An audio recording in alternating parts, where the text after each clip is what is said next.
కోసం పాలకులకు ఊడిగం చేస్తే,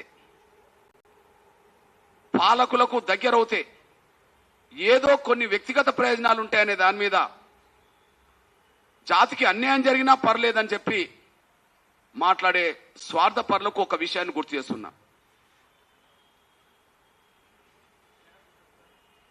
నేను లెక్కల మాస్టర్ను కాను కానీ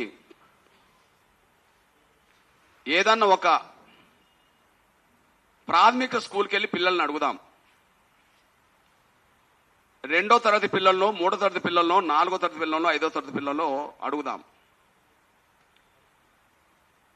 15 లక్షల జనాభా ఉన్న మాలలకు సింగిల్ క్యాస్ట్గా 15 లక్షల జనాభా గల మాలలకు 5% రిజర్వేషన్లు ఇస్తే అక్కడ ఒక 2వ తరగతి 3వ తరగతి